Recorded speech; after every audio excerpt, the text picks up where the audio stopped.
Hello and welcome दोस्तों, मैं हूं आशीष कुमार। स्वागत करता हूं आप सभी का अपने यूट्यूब चैनल नोट्स ट्यूब में। आज के वीडियो में हम आपको बताने वाले हैं कुछ ऐसे नेटवर्किंग डिवाइसेस के बारे में जिनकी हेल्प से एक कंप्यूटर नेटवर्क क्रिएट किया जाता है, जिससे डिवाइसेस आपस में कम्युनिकेट कर सकती हैं, डेटा शेयर कर सकती हैं और जो भी रिसोर्सेस हैं, फाइल हैं, उनको शेयर कर सकती हैं।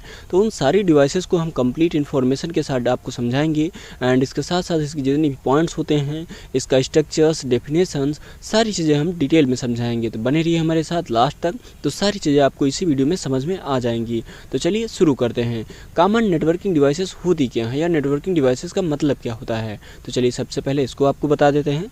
Some common networking devices are used to build a computer network.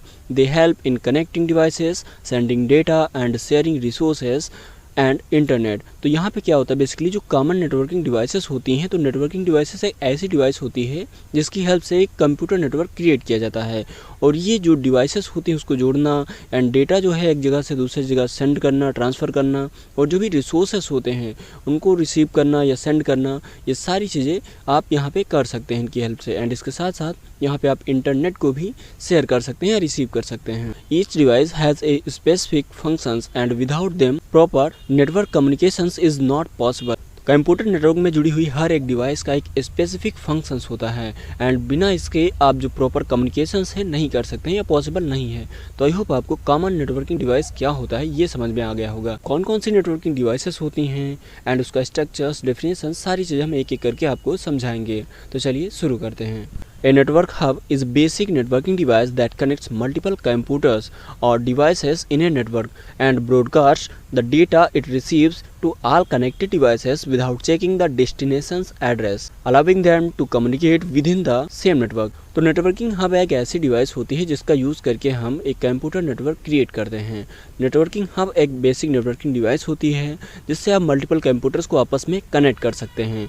और जो नेटवर्किंग हब होती है ये डेटा को ब्रॉडकास्ट करती है। ब्रॉडकास्ट का मतलब होता है जो भी डेटा आएगा वो सभी और ट्रांसमिट कर दिया जाएगा। यहाँ पे बेसिकली होता क्या है, जो भी डेटा होता है वो सारे रिसीवर्स के पास पहुँच जाता है जो कि एक नेटवर्क हब से जुड़े हुए होते हैं। इसमें जो भी डेटा होता है, अगर कोई डिवाइस किसी दूसरे डिवाइस के पास सेंड करना चाहती है तो सबसे पहले नेटवर्क हब के पास आएगा और नेटवर्क हब उस डिवाइस का जो डेटा रहेगा उसको एक्सेस करेगा और जितनी भी डिवाइसेस उस नेटवर्क में कनेक्टेड होंगी सभी के पास सेंड कर देगा। यहाँ पे पार्टिकुलर डिवाइस के पास अगर डेटा को सेंड करना चाहते हैं तो वो पॉसिबल नहीं होता है। अगर आप डेटा सेंड करेंगे तो नेटवर्क हब उस सारे डेटा को सारी डिवाइसेस के पास सेंड कर देगा जो कि उस नेटवर्क डिवाइस से कनेक्टेड होती हैं। तो आई होप आपको ये चीज़ें क्लियर हो चुकी होंगी कि नेटवर्क हब क्या होता है और यहाँ पे जो भी डिवाइसेस होती हैं हब के थ्रू कनेक्ट होके कम्युनिकेशंस कर सकती हैं एक सेम नेटवर्क में।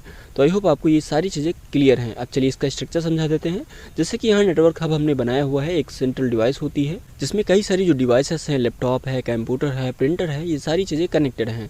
अब जो भी डिवाइस डेटा सेंड करेगी इसमें तो नेटवर्क हब उस सारे डेटा को ट्रांसफ़र कर देगा जितनी भी इसमें डिवाइसेस कनेक्टेड होती हैं। तो यहाँ पर लिखा हुआ है जैसे कि all data is broadcasted to all connected devices. तो जो डेटा रहेगा वो सारी डिवाइसेस के पास जाएगा, यहाँ पे पार्टिकुलर डिवाइसेस के पास नहीं जाता है। तो सबसे प्रॉब्लम यहाँ पे ये होती है कि यहाँ पे प्राइवेसी बहुत ही कम होती है, ना के बराबर होती है।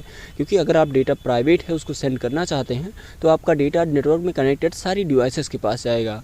तो आई होप आपको सारी चीज़ें समझ में आ चुकी होंगी। नेटवर्क हब क्या होता है, इसकी डेफिनेशन, वर्किंग के साथ साथ इसका स्ट्रक्चर। तो अगर ये वीडियो आपको थोड़ा भी समझ में आया, कुछ सीखने को मिला तो प्लीज़ लाइक ज़रूर करें। चैनल पे अगर नए तो सब्सक्राइब करना मत भूलिएगा। मिलते हैं नेक्स्ट वीडियो में एक नए टॉपिक के साथ। जय हिंद।